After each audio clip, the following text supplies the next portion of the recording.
Dari kecil udah suka dangdut? Udah suka. Dari kecil? Kecil, ayo cil tuh kecil banget. SD deh pokoknya tuh suka dangdut. Ini kan tampang ini musuhnya rocker nih. Bakal kan memohon menjadikanlah saya seorang model. Tapi gak ditengok juga. Oke. Gak jadi model juga gitu loh. Bagaimana gue ya? Yang begini ganteng ini tolak. Berat model ya.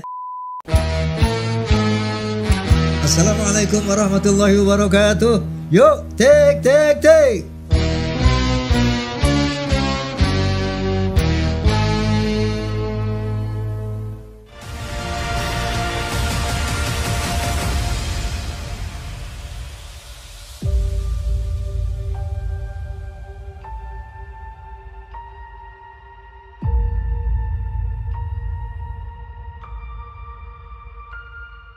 Assalamualaikum warahmatullahi wabarakatuh. Waalaikumsalam.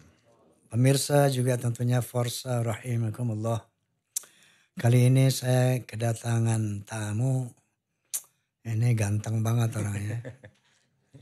Beliau satu sosok seniman dangdut muda.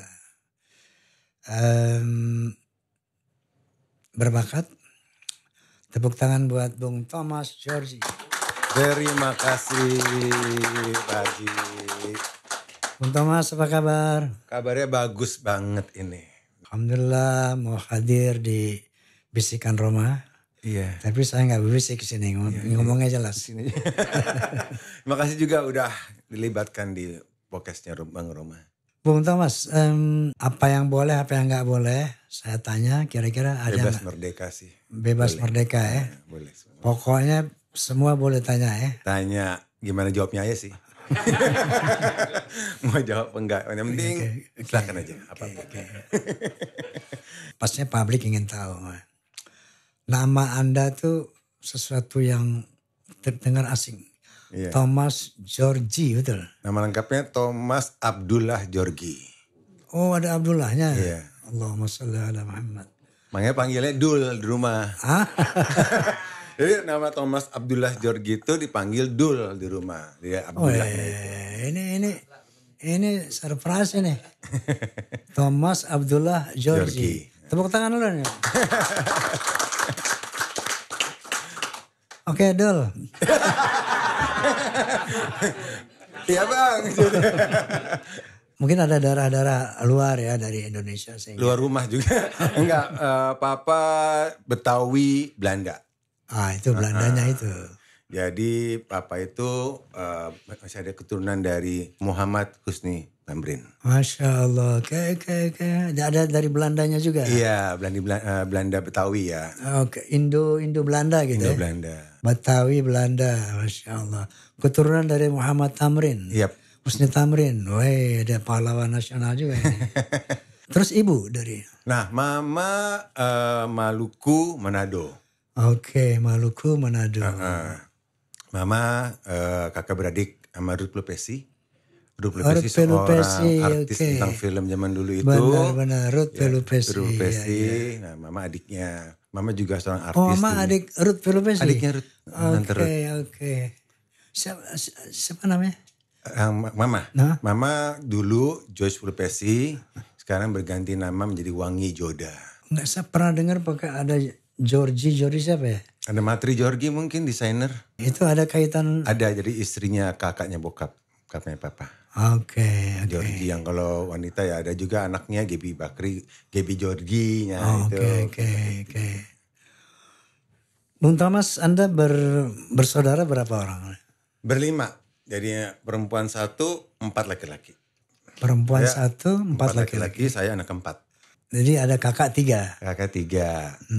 Adik 1. Adik 1 Sultan Djorghi. Nah, ini yang saya maksud. Oh, Sultan Djorghi. Sultan Djorghi. Itu adik. Djorghi apa G? G. Ya, Djorghi. Sultan Djorghi. Ini yang kita sering dengar ya. Familiar. Iya, dia pemain sinetron gitu kan. Rajin banget pemain sinetronnya. Makin orang sering tukar-tukar Thomas Djorghi sama Sultan Djorghi gitu. Sultan Djorghi, Thomas Djorghi. Namanya kayak ada Abdullah, itu Sultan gitu kan. Sultan? Iya, namanya kalau di rumah tuh nama-namanya udah beda-beda itu. Ada Sultan, ada Abdullah, terus kakak saya Husni. Oh ya?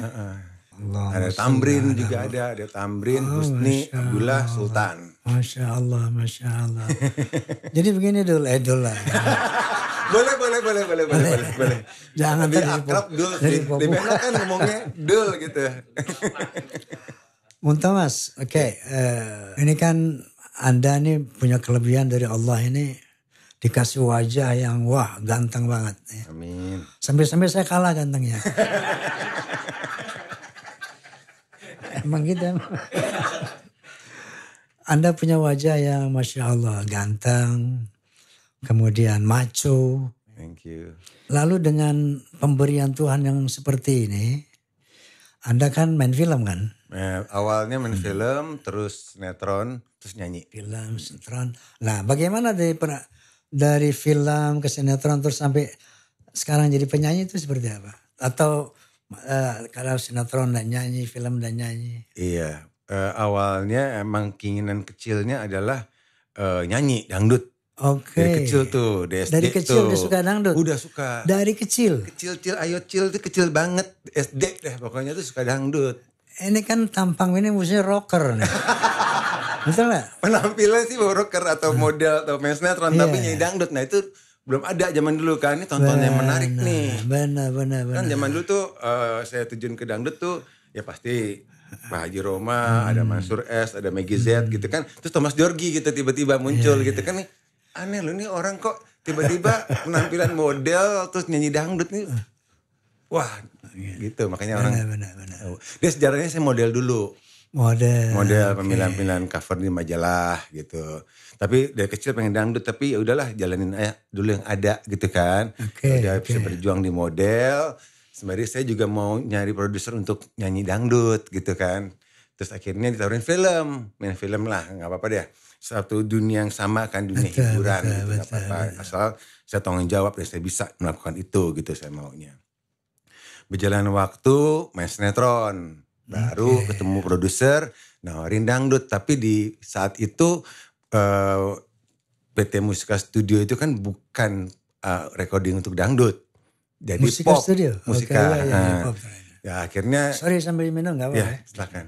Jadi awalnya ya, kalau ditawarin keinginan sesuatu menyanyi. Mau itu dangdut mau itu apapun. Kalau ditawarin sesuatu pertama kali. Udah terima aja deh. Gitu kan daripada gagal. Daripada saya gak dapet apa-apa ya saya iyain aja. Karena produser menawarkan pop waktu itu. Akhirnya saya nyanyi pop. Pertama lagu apa itu? Lagu Gaya. Judulnya Gaya. Judulnya Gaya. Suasana pesta, laga dan gayanya. Nah berjalan waktu kurang jalan lagunya. Gak kedengaran juga kalau orang gak tahu saya bikin lagu. Akhirnya gimana Thomas nih untuk album berikutnya gimana nih? Kalau saya boleh bilang sih saya mau yang dangdut. Jangan dangdut dong. Penampilan lu gak ada dangdut amat Thomas. Justru itu tonton yang menarik. Semuanya penampilannya model atau main sinetron yang dangdut nggak ada Bu Acin di sini bilang gitu kan. Bener juga Thomas. Coba kamu nyanyi depan saya deh. Kayak gimana sih kalau ngomong yang dangdut gitu. Saya nyanyi depan dia tuh. Kayak gimana tuh? Hah? Lagu itu kayak waktu itu kayak. Maaf nih bukan lagunya Bang Haji nih. Lebih baik kau bunuh aku dengan pedangmu. Asal jangan kau bunuh aku dengan cintamu. Langsung. Iya. Dangdut deh. Kita bikin dangdut deh gitu langsung. Sembako Cinta. Oh iya, saya pernah dengar Sembako Cinta tuh booming loh ya tuh lagu ya. Iya, itu karena penampilannya tadi saya bilang tadi terus lagunya unik kan. Sembako Cinta.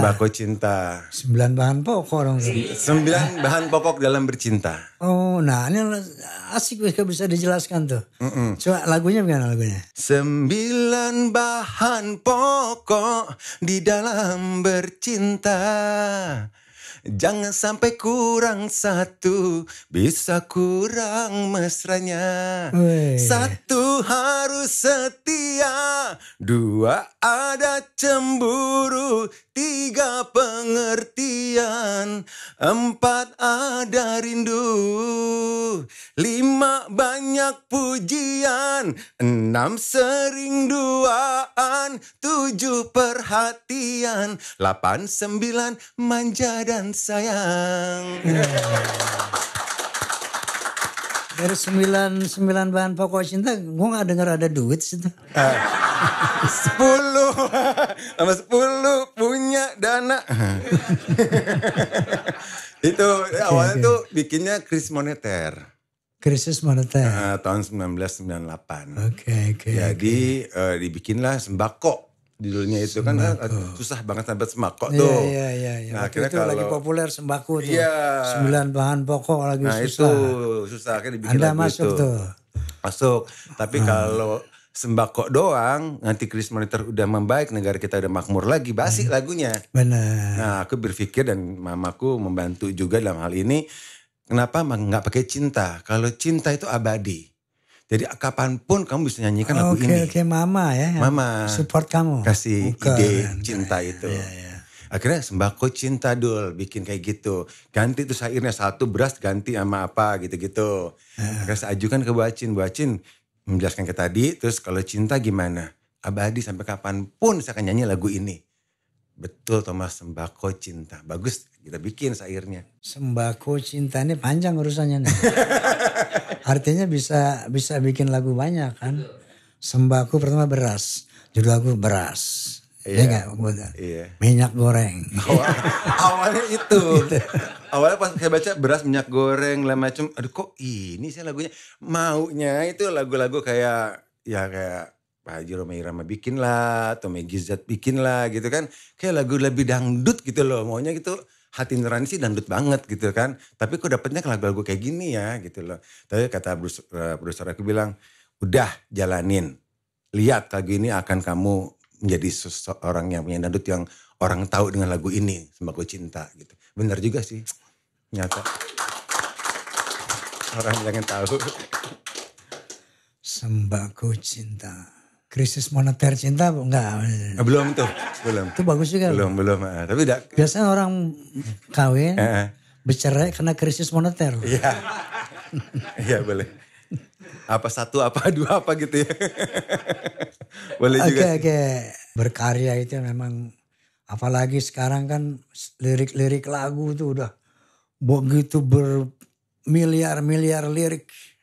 Sehingga untuk mencari lirik-lirik baru itu nggak gampang. Jadi sembako cinta itu satu ide yang oke ya. Karena nggak pernah ada tuh sebelumnya kan. Nggak pernah. Sembako cinta sembako. Oke. Keren. Sampai hari ini pun kalau kemana-mana orang tanya sembako cinta gitu. Walaupun udah ngeluarin beberapa lagu yang lain, tapi orang taunya Thomas adalah sembako cinta. Si sembako cinta Thomas Djorghi itu doang. Jadi orangnya taunya melekat banget dalam diri. Si sembako cinta Dul. Asik. Aduh. Nah, 2 orang datang, Rano Karno sama saya. Rano Karno betul. Bung Thomas, bisa ceritakan suasana menyanyi dengan dangdut Amerika seperti apa? Bisa ceritakan nggak? Jadi awalnya ini sahabat saya ini Risa Asnan ini nggak tahu dangdut, nggak tahu menahu tentang dangdut gitu kan.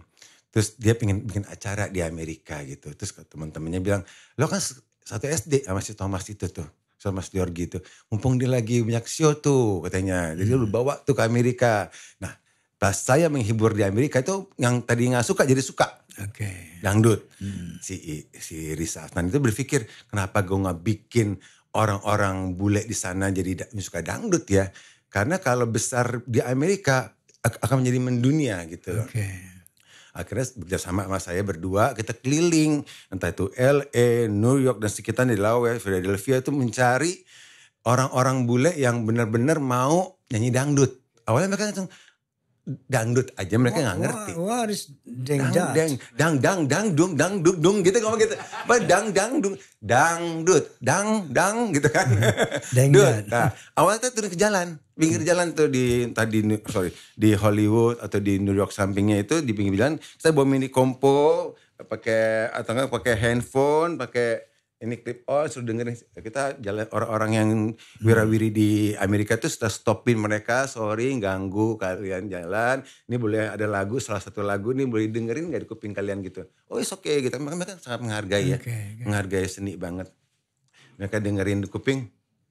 Oh I like it. Ya, wah suka. Nah, kita ajak yang bagus-bagus, kita ajak mereka untuk audisi nyanyi dangdut.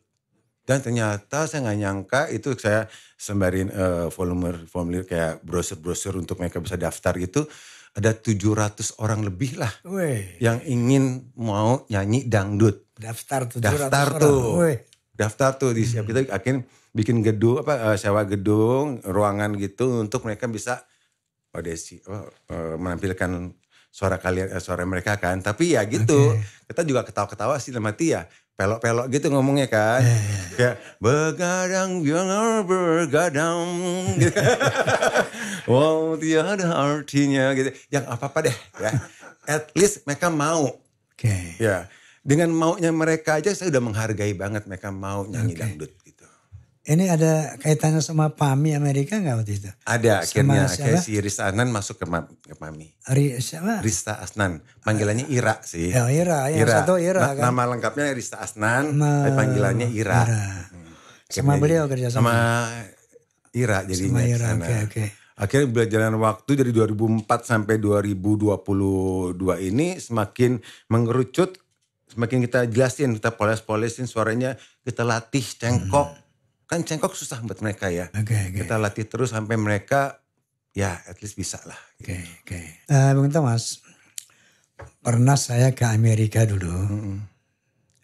Waktu mau pergi ke sana itu ada saran dari seorang dosen di Universitas Indonesia. Siapa namanya itu, terkenal guru bahasa Inggris. Will gitu deh. Bukan. Itu William Frederick. Bukan. Ya ada dosen bahasa Inggris di Universitas Indonesia sini. Nah, saya ketemu waktu itu, disarankan, Bang Haji kalau mau ke Amerika nih coba lagu-lagunya ditranslation. Ditranslate ke bahasa Inggris supaya lebih familiar. Justru saya nggak mau. Saya nggak mau, jangan. Kenapa? Kan jadi orang nanti mengerti. Justru dangdut ini saya kepengen dikenal sebagai lagu Indonesia. Saya kasih contoh misalnya lagu Besame Mucho. Itu kan lagu Amerika Latin ya. Mana itu, Meksiko atau mana? Ya. Spanish. Jadi dengan lagu Besame Mucho tanpa diterjemahkan ke dalam bahasa Indonesia. Masalah juga ya. Kita bisa menikmati itu. Dan langsung kita mendapat identity kan. Oh ini lagu Meksiko misalnya tuh. Saya kurang tahu Meksiko itu apa ya. Saya bilang saya nggak mau terjemahkan ke dalam bahasa Inggris. Biar orang nyanyi lagu-lagu dangdut dalam bahasa Indonesia. Karena itu sekaligus kita kan mempromosi budaya Indonesia gitu kan. Nah makanya akhirnya saya dengar lah itu siapa? Fris. Hai manusia. Hormatilah ibumu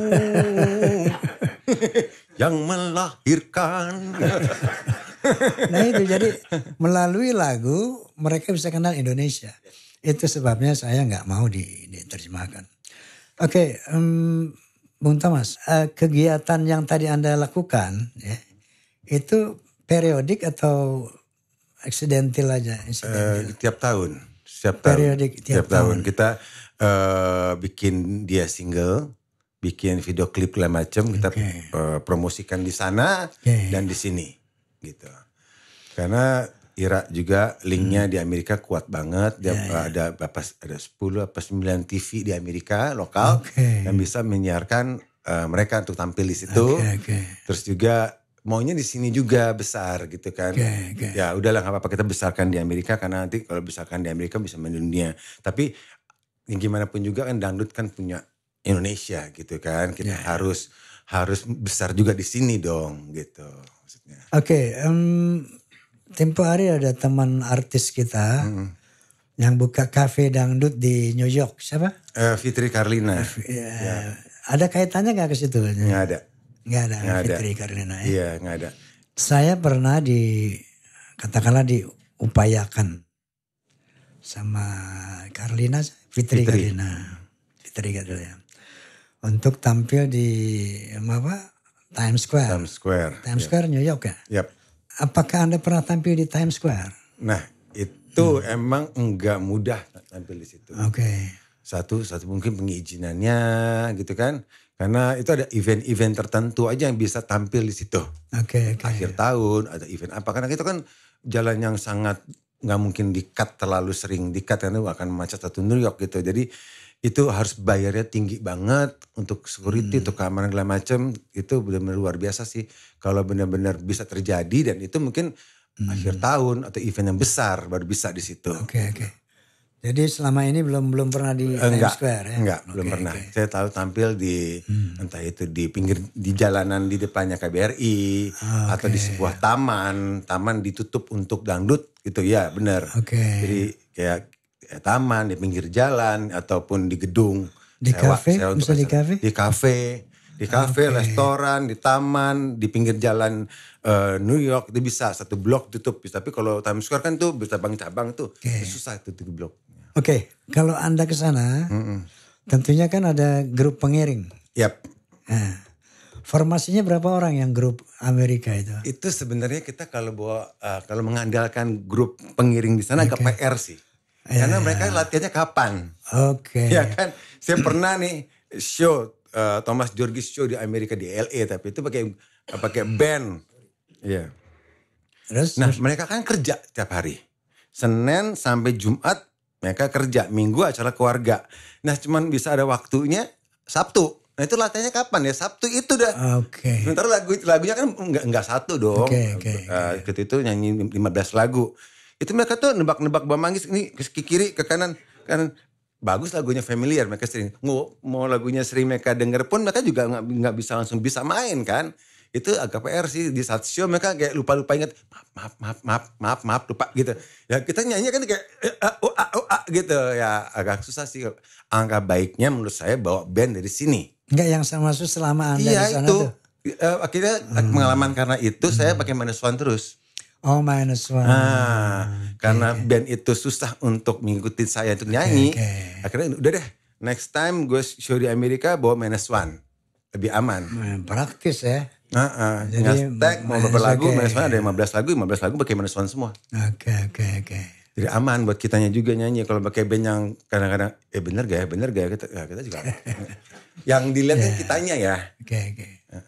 Setelah Sembako Cinta sukses. Nah, ada yang Anda kerjakan nggak sekarang ini untuk next single? Ya, setelah Sembako Cinta tahun berikutnya Umpan Cinta. Umpan cinta itu ciptaan kayak apa tuh umpan cinta kayak apa tuh? Di bibirmu mengandung umpan, di matamu mengandung umpan, di hidungmu mengandung umpan, di tubuhmu mengandung umpan gitu. Itu cipta. Udah ini juga udah lama tuh ya? Iya. Dari list itu tahun 2000 tuh. Itu ciptanya almarhum Fasaldat. Oke. Nah Fasaldat bikin lagu itu khusus buat Thomas katanya lagu Umpan Cinta. Nah setelah itu baru lagu-lagu lain ada Raja Cinta, ada Teka-teki Cinta, ada Milikku, terus ada Sudah Ku Tahu, baru lagu Umpan Cinta yang dulu ini saya daur ulang, saya remajakan lagi.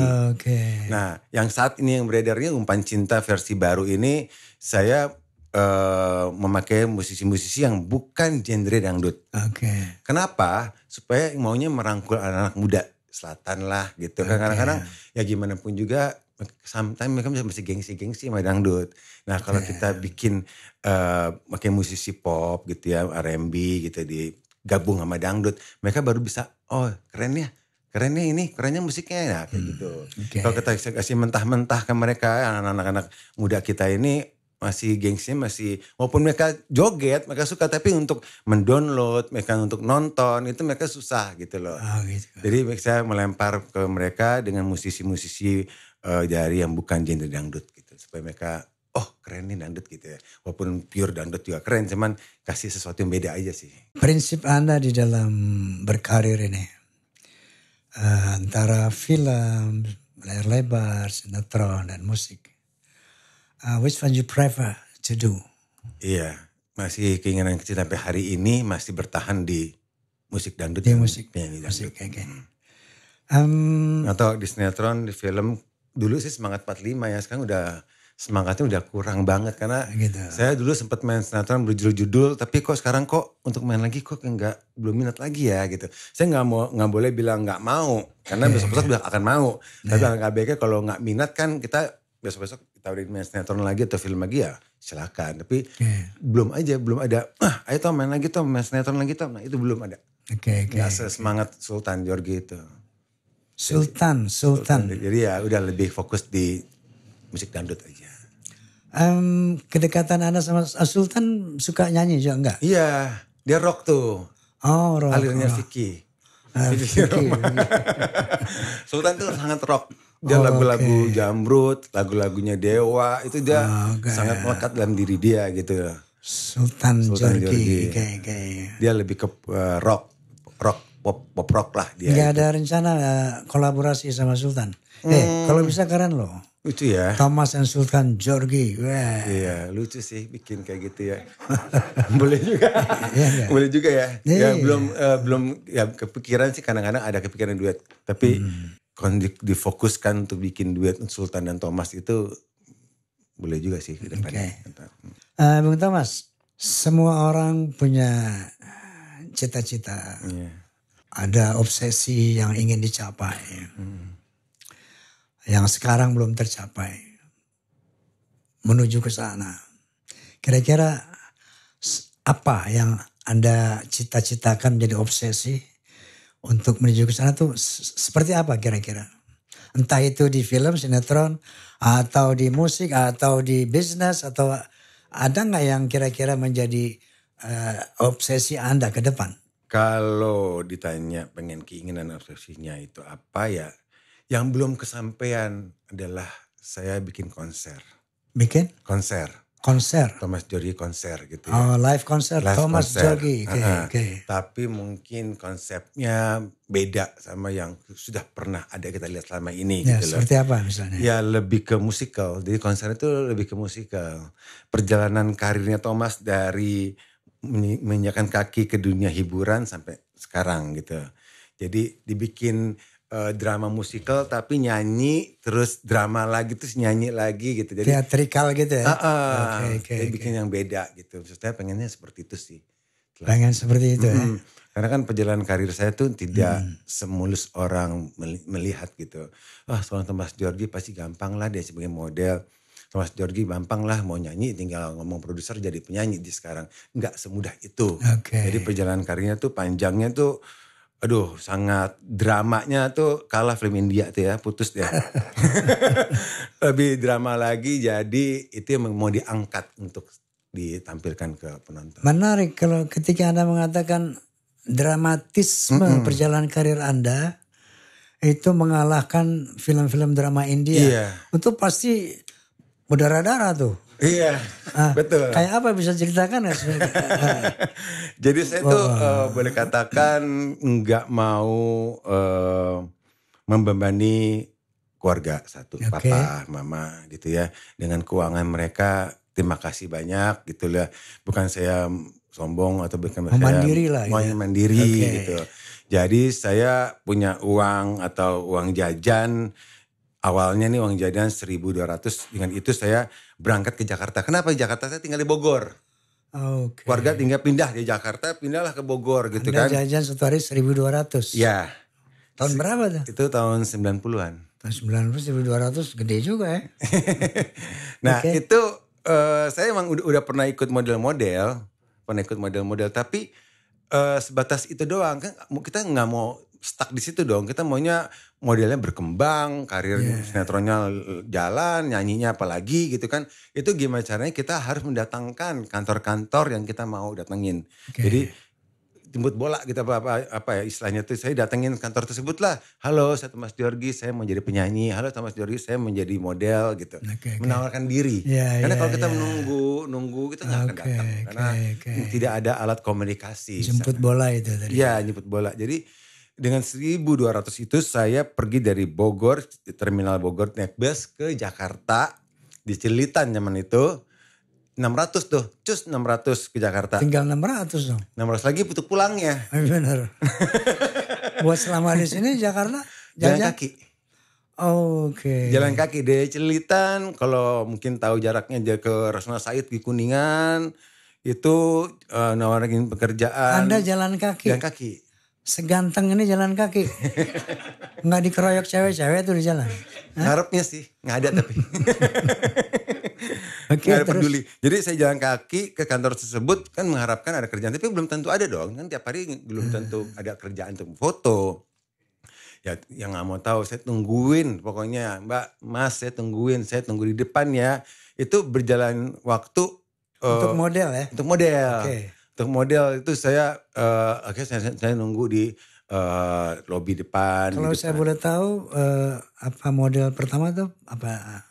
Saya model majalah gadis dulu. Hah? Majalah gadis. Majalah gadis. Oke. Majalah gadis itu kenapa sih di sana? Awalnya saya ikut pemilihan cowok sampul majalah gadis tahun 1985. Majalah gadis ya. Oke. Ya itu saya nunggu situ sampai diusir satpam karena udah tutup kantornya. Diusir satpam. Mas pulang mas, udah tutup kantornya mas. Itu berjalan bolak lagi. Nah karena saya cuma sisa 600, jalan kaki lagi dong ke Cililitan, cukup Cililitan.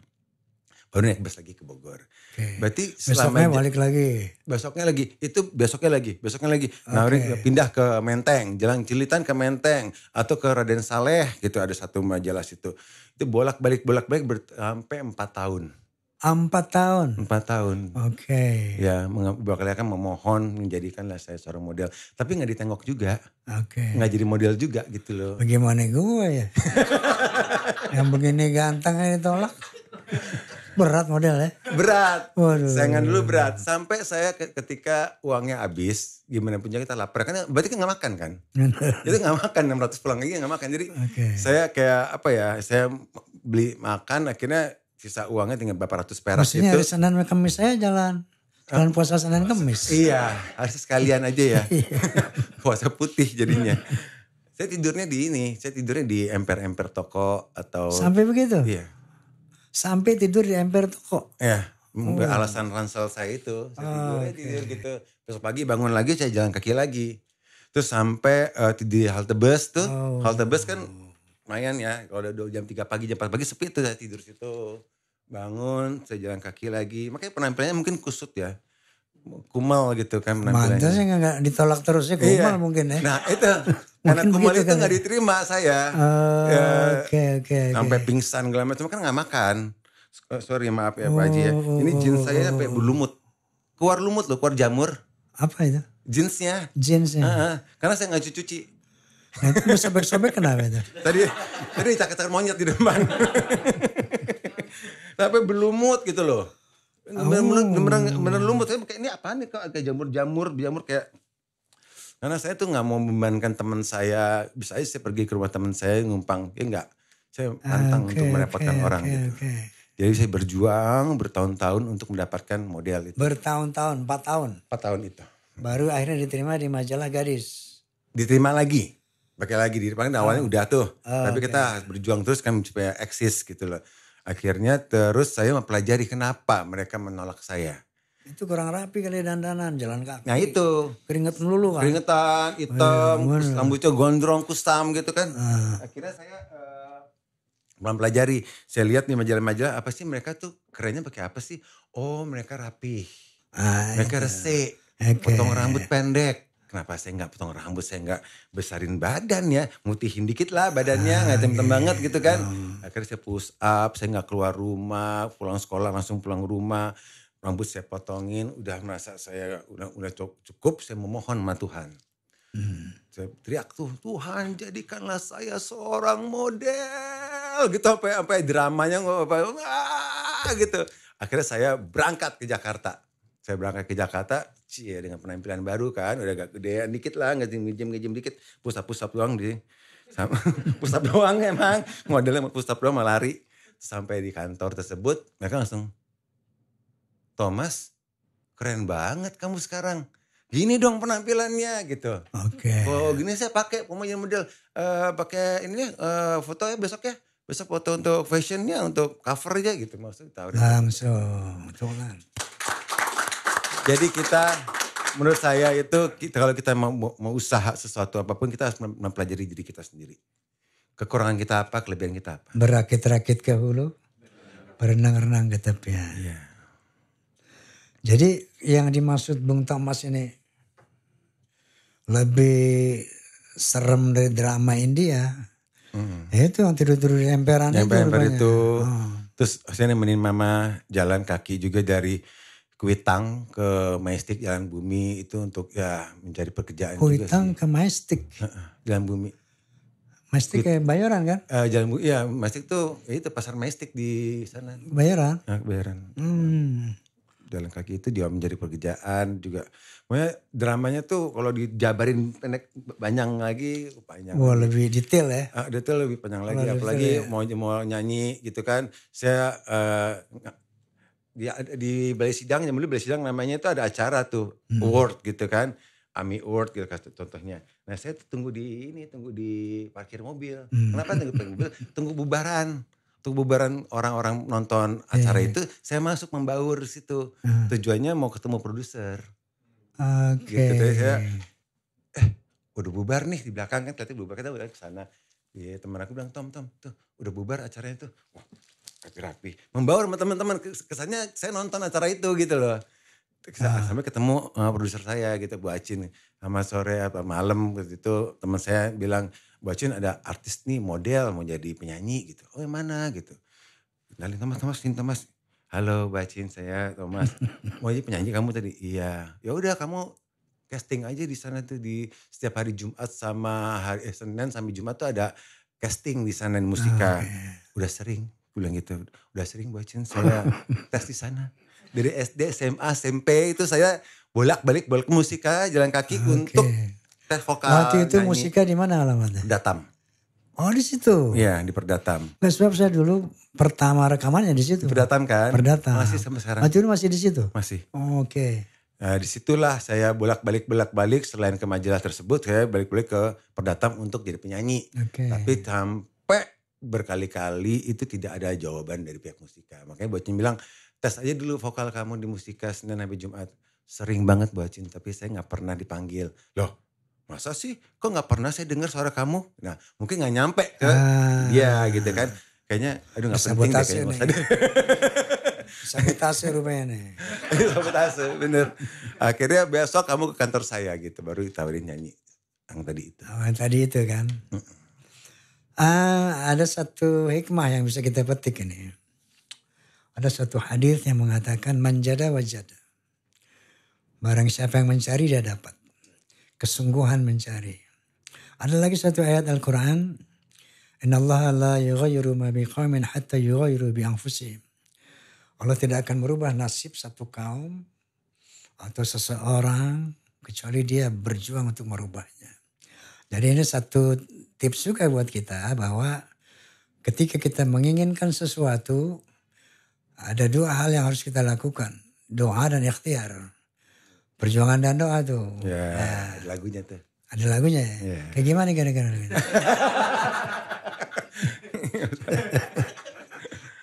Tahu tapi lagu itu. Ya gimana coba? Yang lain deh saya tahu. Yang lain itu enggak tahu. Apa yang mana? Yang kau tahu lagu aku apa? Banyak. Banyak apa ya? Begadang. Terus. Wah kalau disebutin judulnya saya tahu semua. Bukan tahu semua. Tahulah lagu-lagu ini. Kan kemarin konsernya Pak Haji saya nyanyi bareng juga sama teman-teman semua di situ. Oh, yang konser di Berdendang Bergoyang. Iya. Oh, saya dengar juga tuh suara Anda tuh. Keren kan? Paling keras kan dia semua penonton. Mas Jorgi nih. Paling keras kan ya. Mengalahkan penyanyinya. Oke, Thomas Jorgi ya. Bahwa beliau ini satu orang penyanyi yang gigih ternyata. Iya. Gigih memperjuangkan hasratnya, cita-citanya. Jadi ya semoga apa yang diapakan beliau, dia udah sampai sih kepada titik keberhasilan itu sudah. Tapi kan harus belak-belak terus kan. Kita harus mempertahankan. Nah, paling tidak mempertahankan. Mempertahankan. Ya. kalau bisa kan meningkatkan. Betul. Ya kan seperti Anda tadi, posisi Anda live concert Ya, itu. secara teatrikal gitu kan. Ya. Itu keren sekali. Oke, barangkali Bung Thomas ingin menyampaikan sesuatu kepada pemirsa atau Forsa kali mau menyampaikan apa gitu. Iya, pokoknya untuk musik dangdut itu emang janganlah gengsi-gengsi, malu-malu. Kenapa sih gitu ya? Kita bangga sama musik luar, bangga-bangga sama musik yang udah apa ya, yang menurut kalian tuh keren, tapi dangdut nggak kalah keren loh gitu. Asik. Ya kan? Asik. Tolong dinikmatin aja gitu. Ya, kalian suka, kita udah sangat menghargai banget. Minimal suka aja, kita udah menghargai banget. Jadi supaya gimana caranya kita sama-sama menduniakan musik dangdut. Supaya dangdut itu bisa didengar di seluruh dunia. Misal K-pop atau India atau lagu musik luar bisa mendunia. Kenapa dangdut tidak bisa mendunia?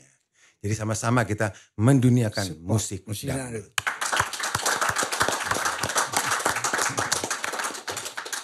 Oke, pemirsa juga Forsa. Terima kasih atas perhatiannya. Kita doakan agar Bung Thomas Djorghi turut membumikan musik dangdut not just in Indonesia but in the world, oke? Betul. Tepuk tangan sekali lagi. Terima kasih. Wallahul muwaffiq ila aqwamit thoriq. Assalamualaikum warahmatullahi wabarakatuh. Waalaikumsalam.